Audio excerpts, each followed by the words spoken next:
Hi, everyone, and welcome to the Dynamic Entrepreneur Podcast. I'm absolutely devastated that I have to make this episode and for everything that happened. And that's why I'm naming this episode When Tragedy Hits Home, How Businesses Can Lead Without Being Loud. Yesterday, our community, the community of Tumbler Ridge and Northern BC, was shaken to its absolute core in the worst imaginable way. And everybody thinks it always happens further away or not around you or in some other town. And that's not always the case. Hence why this episode is meant to be timeless and to help businesses. When something like this happens in a small town, it doesn't just affect the family, the town, it has a ripple effect. It affects surrounding communities, businesses, and everything in between. The friends, the first responders, the teachers, the grocery clerks, the business owners, the staff, the kids. I could go on and on about this. And I've been seeing a lot of businesses post their thoughts and prayers, and that love has a ripple effect in itself. It's very kind, but I also feel like we could do more. And the reason I wanted to make this episode is because most businesses don't actually know what to do in a moment like this. So this episode is not about politics. It's not about commentary or what happened. It's about maturity. It's about how businesses can lead without being too loud or virtue signaling. This is going to kind of progress as I go through. This part is very important, even though you might think that it has nothing to do with business. That's what grief actually feels like. The reason I want to cover this is because it'll help you understand how to pivot in a time like this. And what grief actually feels like when trauma hits like this, people become raw. Think of it when you get a burn, the slightest breeze hurts, the slightest touch, you are hypersensitive. That's what life feels like. If you're directly impacted by these events, life has stopped in that moment. You feel frozen in time and raw, but in reality, the rest of the world continues. It's like getting a road rash on your burn. The noise feels louder. The crowd feels overwhelming. The small tasks feel impossible. The world keeps spinning, and that feels cruel. What grieving people don't need is more stimulation. And I'm not saying this from a place of not knowing. I know firsthand what this feels like. And I thought since I've been on both sides, I could offer perspective and ideas for business owners. So the question for businesses becomes, how can we reduce friction within our community, within those affected, within our business, and everything in between? This is also an unfortunate truth. When these events happen, business doesn't just stop. The grief doesn't stop. Everything has to continue, and it feels wobbly for a very long time in different ways for everyone. To remove friction, you do not add attention. What does it mean to remove friction? Your support as a business owner should look like low effort, lower decisions. It should lower decisions for your customers and clients. It should lower social pressure. It should lower noise. Support should not be sales disguised as kindness. Require explanation. Require storytelling. Require public visibility. Kindness that requires spotlight is called marketing. And that's not what communities need in this time. Kindness that reduces burden is service. This is everything that I would do myself as a business owner in this circumstance. Here's what practical support looks like or could look like for various business types. This isn't just made for one category, so pick what applies to you. Cafes and restaurants can create a quiet corner, offer a no conversation pickup option, pre-make simple comfort meals. I can speak firsthand. There's a reason why food is always the first go-to. Everybody needs to eat during grief. Some people eat for their emotions and some people avoid eating altogether. It is a very easy way to make a great impact. Allow drop-off only, no socializing. Grocery stores can, for example, offer free delivery for affected families for first responders. And go as far as if there's a community center, if there's like an outreach center, or even the detachments themselves. Those count. We often forget that. Create pre-packaged Easy Week grocery boxes. Provide a dedicated checkout for privacy. Especially in small towns where everyone knows everyone, sometimes that's exactly what people want. For example, fitness centers and city facilities can offer free swim days, open gym hours, low-pressure kid activities. And childcare, you might be thinking, why would we do that in that time of need? When you're raw with grief, you still have kids to take care of, whether you're there as an auntie or an uncle helping out, whether you're there as a grandparent, whether you're there as a parent, have another avenue or something else that they can do and give you a little bit of respite. That is exponential.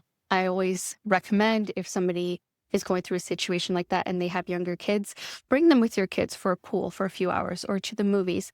Not only does it give the kids a different environment relieved of pressure, but it also gives the parents or whoever the time to deal with other matters, to relax, to shower, to sleep, to feel that grief. It's never, no act is too small. And when you're doing all of these things, you're not stopping by and dropping off meals to chit chat and check in on how they're feeling and talk about their feelings. No. It is a quiet drop off for a reason. And somebody has done that in the past, and it is to this day the most common thing that I recommend as somebody do. Drop off meals, coloring books for kids, whatever you can think of, crafts. Something that will not require more effort from the parent or those affected, but just give everybody a little bit of a moment to grieve and breathe. Service providers like hair, nails, massage, anything in between, you can offer quiet appointments. If you're expecting them to select that option when they're booking online, you're missing the point. Don't be afraid to offer it, especially with people right now who are affected directly or indirectly. Offer it. Please, if you are in the service industry, don't gossip about this. You never know who's in the chair beside you. You never know when you might say something that could affect you and your business in the future. You just don't know. Now is not the time to chit chat and gossip. If you're just the two of you alone, fair. But if there's other people, be very mindful of that, because not a lot of people have the courage to say, hey, that hurt, or hey, I don't want to talk about that. They would rather sit there quietly and take it and be quietly hurt. You can extend cancellation grace in this period and remove small talk expectations altogether. The goal is simple. Reduce decisions. When these situations happen, you have so many little decisions to make in the blink of an eye that you never thought you would have to make. Your energy is being pulled in every which way, and you are burnt and raw. The less decision they have to make, the better. If you have 4 options, give them 2 options. It's not cruel. It's literally helping their nervous system. You can reduce stimulation, quiet the music, maybe dim the lights a little bit, have separate areas. If you have like a chatty service and a not chatty, move them in a different room. Create breathing room for everyone. And also, as a business owner, allow yourself grace to learn and implement this. This is very new and we're all learning, but I think if we know better, we can do better. Businesses are affected too. We often think about the families, the first responders, the immediate circle. But in a community, businesses are part of the community's nervous system. They are where those very affected family members work. People might be calling in sick, or they can't attend, or they might need to be away for whatever the reasons are. And that impacts the business as well as the community. And that's why I want to do this full circle episode. Even if you do not serve someone directly impacted by this, you are still impacted. It is shaping the way that our life and society is having to deal with things, whether we want to or not. Staff are shaken. Mothers, fathers, everybody in between is shaken. Customers are distracted. Revenue shifts. And focus disappears. Sometimes the most powerful support is from a business to a business. Those very families that are affected might actually be business owners, and their business might need help. If you cannot directly help a family, offer help to a business that is helping families. Reach out and see if you can assist another business. And when I say reach out, I don't mean, hey, how do you think I can help you? Come with solutions. There's nothing worse than creating more work for somebody in the guise of helping them. There's somebody on your staff that might have a phenomenal idea. Lean on them. The best phrase is, how can I help? And I want to talk about how can I help done properly. There's such a way of asking. Offering help or being asked if we can be helped can be very overwhelming, and it can be another decision. Because oftentimes they don't know what they need, whether it's a person, a family, or another business, they might not know what they need. And that's when you can really step up. So if you know how to help, don't make them figure it out. You can say things like, I see you're running extended hours. Can I bring you coffee tomorrow? I can cover your front desk for 2 hours so you can go home, shower, and eat. I can handle the Wednesday meal drop-offs. Hey, I can pick up and drop off your kids. Not a problem. Hey, would you like me to do that? Plan ahead. I can build this thing for you so you don't have to. Then you can say something like, no pressure, just let me know. No pressure removes decision fatigue.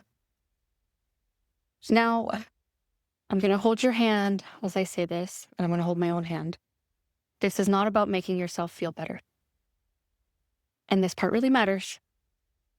You are not helping to soothe your own discomfort. You are helping to reduce theirs. One is emotional relief for you. The other is operational relief for them. In these circumstances, we cannot offer emotional relief. Knowing the difference is very important. So if through your business, if you're thinking of offering something, remove choices. In crisis, people feel like an avalanche of decisions and choices they have to make. Everything feels like a mountain. Who do we call? To where do we go? What do we tell the kids? How do we manage work? What paperwork is required? Who do we update? Decision fatigue is absolutely paralyzing. How can my business remove even one decision?